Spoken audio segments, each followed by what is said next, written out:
Qu'est-ce que c'est que ça? J'ai envie de partir avec tellement c'est pas beau. Alfa Romeo a décidé de se réveiller, 2025 c'est son année. En France, voici le Tonale, deuxième du nom, ou plutôt un gros restylage à l'avant. À apprécier, eh bien c'est là tout le charme d'une Alfa, c'est son design. On retrouve ces feux qui n'ont pas bougé et qui étaient peut-être la pièce maîtresse du Tonale premier du nom.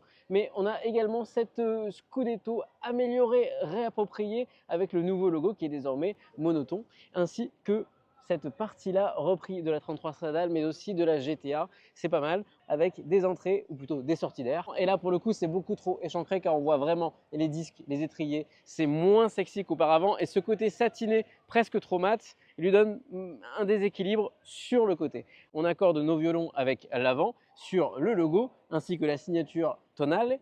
Et puis en dessous, on retrouvera ce petit satiné qui viendra là encore casser cette bouée, ce pare-choc un peu proéminent à l'arrière. Ceux qui ont connu la première version ne seront pas dépaysés dans cet intérieur avec notre coiffe qui est repris depuis la Mito, ça ne bouge pas, les alfistes apprécieront. Ce volant qui lui aussi est repris de la Giulia, on a un petit changement quand même, un éclairage d'ambiance diffus indirectement la nuit, c'est très joli que le logo tonal. En revanche, Alfa Romeo, vous auriez pu faire un effort sur la partie centrale. Qu'est-ce que c'est que ça? J'ai envie de partir avec tellement c'est pas beau. Par ce joystick horrible, affreux, qui est absolument pas précis d'ailleurs. C'est dommage, on va se concentrer sur cette partie-là. Vous voyez, on a cette petite sellerie avec des liserés au milieu, des espèces de bulles, hein.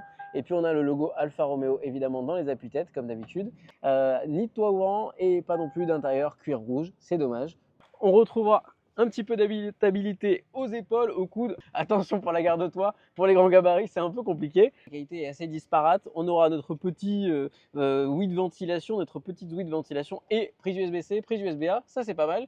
Car avec seulement 385 litres dans la version PHEV, l'espace sera compté, vous pouvez en attester. Et le petit rangement servira tout juste à poser des câbles en dessous et à recharger sur notre version d'essai aujourd'hui, hybride rechargeable 4 roues motrices avec une autonomie allant jusqu'à 61 km et ça c'est un peu léger sur le marché aujourd'hui, surtout qu'on aura uniquement du AC et pas de recharge DC, donc du 7,4 kW. Oui, mais au moins avec une petite batterie, eh bien on rechargera assez rapidement, un peu moins de 3 heures pour une recharge complète, ça c'est bien pratique. On reconnaîtra d'ailleurs la trappe de recharge de ce côté grâce à ce petit logo.